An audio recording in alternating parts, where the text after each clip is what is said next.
जय हिंद दोस्तों, आपसे का स्वागत है। तो पिछली कुछ वीडियो से काफ़ी ज़्यादा कमेंट्स आ रहे हैं अलग-अलग कैंटोनमेंट से और ज़्यादातर कमेंट्स तो यही रहे हैं कि सर आपका हमारा एग्ज़ाम कब तक होना है या एडमिट कार्ड कब तक आ जाएगा। यही सारे प्रश्न बार-बार पूछे जा रहे हैं। तो वीडियो को लास्ट तक बने रहिए, सारे कन्फ्यूजन आपके इस वीडियो में दूर होने वाले हैं। तो बात करें अगर नए नोटिफिकेशंस की, तो 2 कैंटोनमेंट से नए नोटिफिकेशन आउट हुए हैं, उसके ऊपर भी बात करेंगे। उससे पहले हम बात कर लेते हैं आपके एग्ज़ाम डेट और आपके कन्फ्यूजन को दूर कर देते हैं। तो रही बात अगर आपके एग्ज़ाम डेट की, तो आपको जैसा कि पता है कि आपका चुनाव रद्द कर दिया गया। 2 या 3 कैंटोनमेंट को छोड़ कर के बाकी कैंटोनमेंट में चुनाव रद्द है। और अगर बात करें उन 2-3 कैंटोनमेंट्स की, तो उन 2-3 कैंटोनमेंट में चुनाव रद्द इसलिए नहीं हो रहा क्योंकि हाई कोर्ट ने उस पर रोक लगा रखा है। हाई कोर्ट का कहना है कि अगर आपका बजट कम है फिर भी आपको चुनाव कराना है, तो उस कैंटोनमेंट में ये मैं नहीं कह रहा हूँ कि उनका रिक्रूटमेंट कैंसिल हो जाएगा, लेकिन उनका जो होगा एग्ज़ाम होने वाला थोड़ा सा लेट जाने वाला है। ठीक है, तो बात करें अगर अन्य कैंटोनमेंट की रिक्रूटमेंट कैंसिल होने की, तो उनकी संभावना अब ना के बराबर है। और जो आपका पेपर डेट रहने वाला आपका मई में होने वाला है।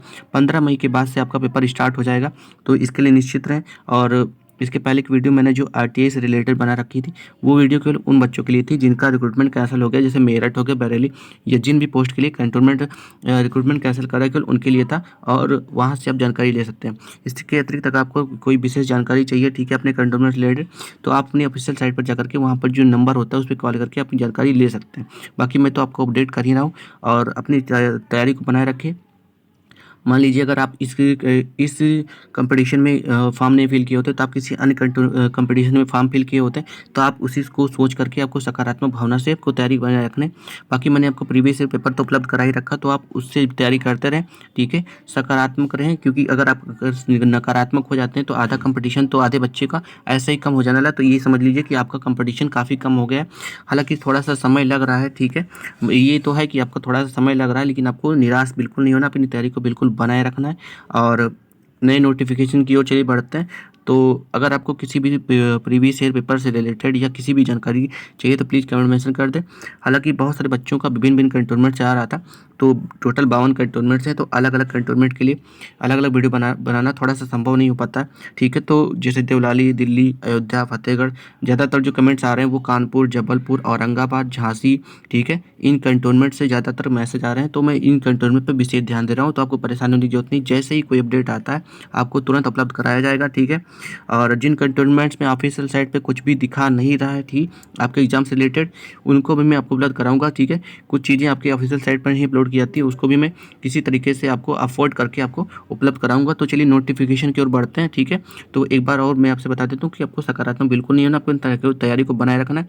बाकी मैंने प्रीवियस ईयर पेपर हर पोस्ट के लिए मैंने डाल रखी है। ठीक है, थोड़ा सा मोटिवेट रहिए, और सैलरी से रिलेटेड भी जानकारी दी है, तो आप अगर आपको मोटिवेशन चाहिए तो प्लीज़ उसको भी देखें, क्योंकि ज़्यादातर बच्चे सैलरी को ही देखकर मोटिवेट हो जाते हैं। ठीक है, तो ये चीज़ आपको ध्यान में रखना है कि आपको तैयारी को बनाए रखना है। पेपर डेट मैंने आपको बता दी कि 15 मई के बाद से आपका पेपर स्टार्ट हो जाएगा। ठीक है, सब कुछ अगर अच्छा चलता रहा, ठीक है, अभी तक का जो न्यूज़ है उसमें आपका मई तक पेपर हो जाएगा। ठीक है, सकारात्मक भावना से रखना है। ठीक है, चलिए नोटिफिकेशन की ओर बढ़ते हैं। अगर बात करें जो 2 नए नोटिफिकेशंस आउट हुए हैं, तो इस एक में तो आपका 2 पोस्ट नए निकाले गए हैं। ठीक है, इससे आपको साफ पता चल जाना चाहिए कि आपका जो रिक्रूटमेंट है वो आपको इस कैंटोनमेंट का तो बिल्कुल कैंसिल नहीं होना है, क्योंकि अगर रिक्रूटमेंट कैंसिल होना होता तो आपको नए पोस्ट निकाला ही नहीं जाता। और ये जो आपका एग्ज़ाम होने वाला है, सॉरी, आपका जो फॉर्म अप्लाई होने वाला है 31 मार्च से स्टार्ट होगा, यानी कल से आपका फॉर्म भरना स्टार्ट हो जाएगा। तो अगर आप इसके लिए एलिजिबल हैं तो प्लीज़ अप्लाई कर दें। तो ये आपका वाराणसी छावनी के लिए है। ठीक है, ये अभी कल ही निकाला गया है, और आप इसको आज से नहीं लेकिन कल से आप इसको अप्लाई कर पाएंगे। पोस्ट आपका रेडियोलॉजिस्ट और सोनोलॉजिस्ट का रहने वाला, पद एक है। उम्र की कोई सीमा रखी नहीं गई। शैक्षणिक योग्यता की अगर बात की जाए तो MBBS और MD, और सोनोलॉजिस्ट के लिए DMR, और 3 से 5 वर्ष की एक्सपीरियंस होनी चाहिए। ठीक है, मानदेय आप देख सकते हैं 75,000 सैलरी है, उसमें जो भी कुछ भी रखता है। ठीक है, सैलरी से रिलेटेड मैं एक सेपरेट वीडियो बना दूंगा अगर आप इसके पद के लिए एलिजिबल हैं और आपके कमेंट में इससे रिलेटेड कुछ मुझे दिखते हैं। ठीक है, चलिए अगले नोटिफिकेशन की ओर बढ़ते हैं।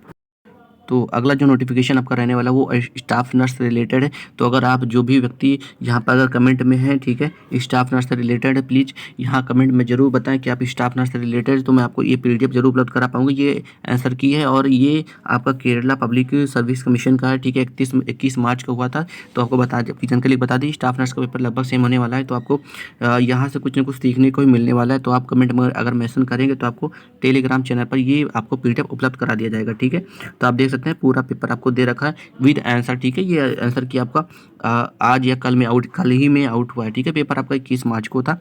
तो ये आपकी जानकारी थी, ठीक है, एग्जाम से रिलेटेड, और कंफ्यूज नहीं होना है, ठीक है। पेपर आपका वही होने वाला, मैंने आपको पहले ही बता रखा था।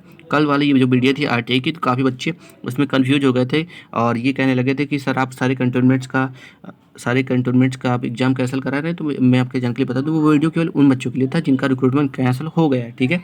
और जिन बच्चों का रिक्रूटमेंट कैंसिल होने की संभावना है, केवल उनके लिए था।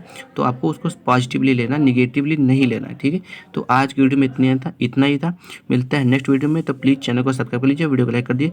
जो भी अपडेट्स होंगे आपको जरूर बताए जाएंगे। अपने कंटोनमेंट का नाम जरूर कमेंट मेंशन कर दें, क्योंकि जिन कंटोनमेंट का नाम लिखा रहता है मैं उनके ऊपर ज़्यादा विषय ध्यान देता हूँ, उनके ऊपर ज़्यादा रिसर्च करता हूँ, ठीक है। थैंक यू सो मच, धन्यवाद।